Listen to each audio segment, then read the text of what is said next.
नमस्कार, नमस्ते। Thank you, thank you, thank you. बैठ जाओ, थैंक यू। बैठ जाओ, बैठ जाओ, आप लोग बैठ जाओ। अर्चना मैडम, सबसे पहले आपके लिए एक शायरी कि चांद को चोर देखता है, कि चांद को चोर देखता है, सूरज को मोर देखता है, और जब हमें बुरा लगता है अर्चना मैडम, जब तुम्हें कोई और देखता है। अर्चना मैडम, आप सोच रहे हो ये कपड़े कौन से पहन के आए हैं? भैया वे उस टाइम के कपड़े हैं जब जिस टाइम टीवी सीरियल में रामायण चलती थी, तब से ही ऐसे ही कपड़े पहन के घूम रहा हूँ और राम और सीता लक्ष्मण को ढूंढ रहा हूँ।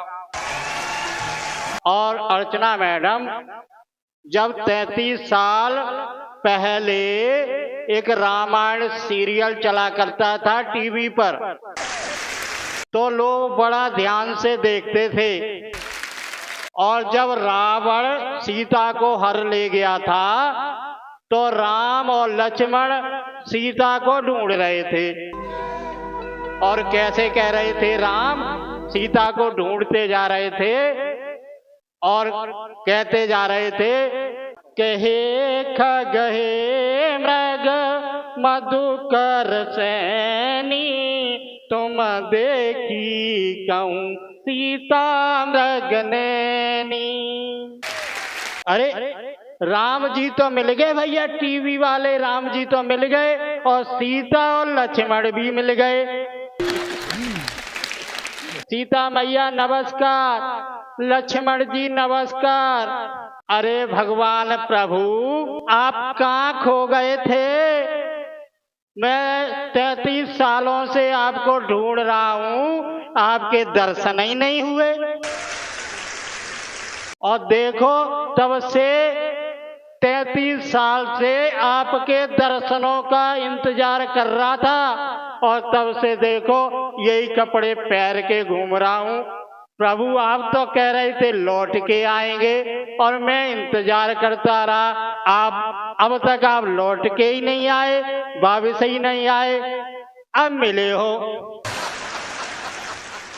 अरुण सर, दीपिका मैम और सुनील सर, जब आपका टीवी में सीरियल 33 साल पहले आता था, तब हम बहुत कम उम्र के थे, और जब आपका सीरियल टीवी पर आता था तो ब्लैक एंड व्हाइट टीवी हुआ करते थे। और अरुण सर, मेरे गांव में तो लाइट भी नहीं थी, और सबके पास ब्लैक एंड व्हाइट टीवी भी नहीं थी, और लोग सीरियल देखने के लिए एक हफ्ते से ही इंतजार किया करते थे। और अरुण सर, मेरे गांव में एक आदमी टीवी लेके आया ब्लैक एंड व्हाइट, और उसने अपने ऊपर वाले बड़े से कमरे में लगा लिया। लाइट थी नहीं तो बैटरी से चलाता था, और इतना बड़ा हॉल था उसको बंद कर लेता था। और सर, रामायण का सीरियल लोगों को इतना पसंद आया, इतना पसंद आया, साक्षात आपको लोग राम मानते थे, और दीपिका मैडम को सीता मानते थे, और सुनील जी को साक्षात लक्ष्मण मानते थे। ऐसे ही सीरियल चालू होने वाला होता था तो टीवी के सामने जाने से पहले जूता चप्पल बाहर ही उतार देते थे, तब सीरियल बैठ के देखते थे। और कभी कभी क्या होता था अरुण सर, कि बैटरी बीच में ही खत्म हो जाती थी या तार हिल जाती थी तो अंधेरा हो जाता था, और जैसे ही कमरा में अंधेरा हो जाता था तो लोग अंधेरे में एक दूसरे लेडीज को छेड़ने लग जाते थे। ये हाल था। और अरुण सर, आपके रामायण के सीरियल के इतने लोग दीवाने हो गए थे कि जब सीरियल आता था, चाहे आदमी रोड पे हो, चाहे खेत में हो, हल चला रहा होता था और टाइम देख के हल को ऐसे ही छोड़ के भाग के सीरियल देखने लग जाता था आके। और जो लोग मार्केट में जाते थे और दुकानदार के यहाँ टीवी चलती थी, तो लोग रोड पे ही खड़े होके बाइक और साइकिलों पे वहीं देखने लग जाते थे। रोड जाम हो जाता था, लोग हटते नहीं थे और सीरियल में मस्त रहते थे। और अरुण सर, लोग रामायण के आप लोगों के इतने दीवाने हो गए थे कि सीरियल जैसे ही चालू होता था वैसे ही सब काम धंधा छोड़ के भाग लेते थे। और Arun sir, Deepika ma'am, Sunil sir, एक बार क्या हुआ, मेरे गांव में बारात आई। अब जब बारात आई तो दूल्हे दुल्हन की भांवरें पड़ने वाली थी। तो जैसे ही भांवरें पड़ने लगी, उसने पूरी भांवरें भी नहीं डाल पाई। और अरुण सर, जैसे ही टाइम हुआ तो दूल्हा अपनी भांवरें छोड़ के ही टीवी का रामायण सीरियल देखने भाग लिया। आज भी लोग आपको भगवान ही मानते हैं, राम ही मानते हैं, और आप में वही भगवान की मूर्ति साक्षात नजर आती है लोगों को। ऐसे ही दीपिका मैम में बिल्कुल सीता, आज भी सीता ही का रूप दिखाई देता है, और सुनील सर में लक्ष्मण का आज भी रूप दिखाई देता है। सर, अब कलयुग का जमाना चल रहा है, इसलिए भगवान हर किसी आदमी को घर घर जाके धमका तो नहीं सकते, इसलिए धमकाने के लिए भगवान ने बीवी बनाई है। अर्चना मैडम, कपिल जी, रावण को कोर्ट में घसीट कर लाया गया, और जैसे ही रावण कोर्ट में गया, सामने देखा कि मजिस्ट्रेट बैठा है, और रावण को देखते ही मजिस्ट्रेट बोला आर्डर आर्डर आर्डर। तो तभी पेशकार गीता को लेके रावण के पास पहुंचा, बोला खाओ गीता की कसम, जो भी बोलूंगा सच बोलूंगा, सच के सिवाय कुछ नहीं बोलूंगा।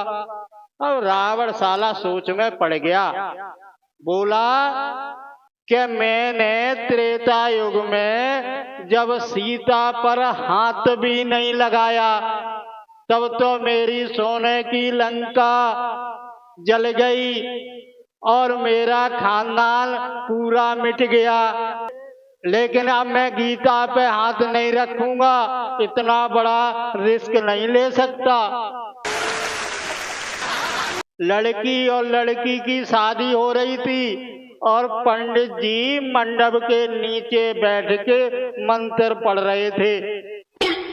जैसे ही शादी पूरी हुई, जैसे ही पंडित जी ने वेद और मंत्रों और पूरी रस्म के साथ शादी कर दी, उसके बाद पंडित जी लड़के और लड़की को समझाने लगे। बोले देखो बेटा, बच्चे दो ही अच्छे, बच्चे दो ही पैदा करना।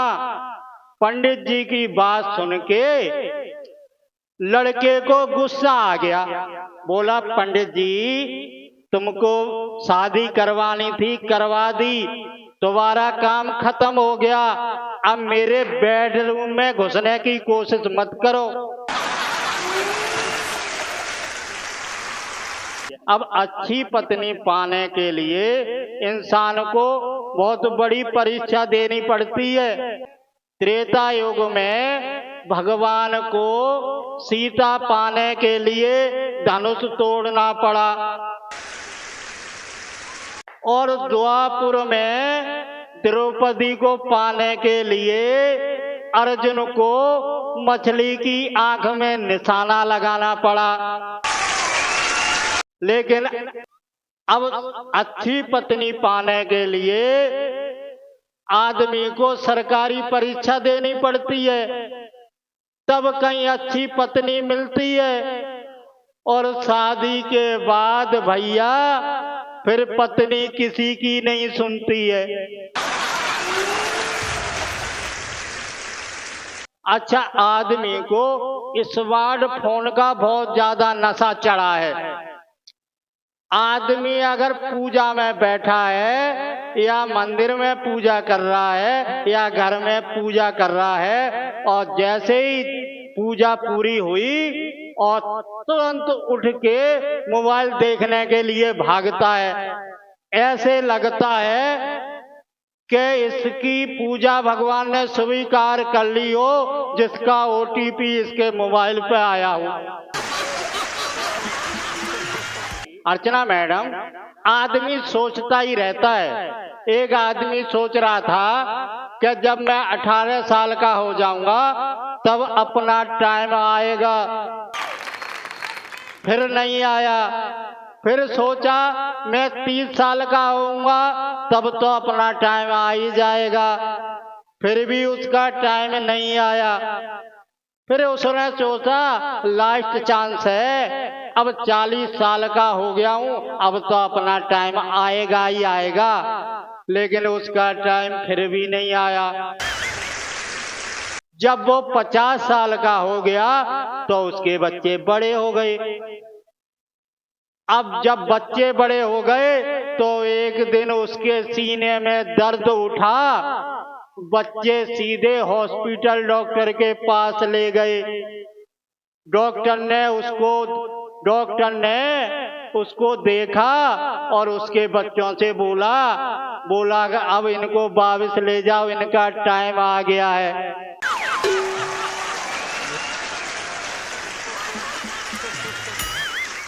तो भैया आप लोगों से मेरा निवेदन है कि टाइम का इंतजार मत करो। ये जीवन बड़ा अनमोल है, इसे वृथा मत गमाओ। और इसीलिए आप लोग हंसते रहो, मुस्कुराते रहो और देखते रहो कप्पू कॉमेडियन नंबर 1 शो। इसी के साथ आप लोगों से मैं विदा लेता हूं। नेक्स्ट वीडियो में आपसे फिर मिलेंगे। तब तक के लिए नमस्कार, प्रणाम, जय हिंद। फिर मिलेंगे।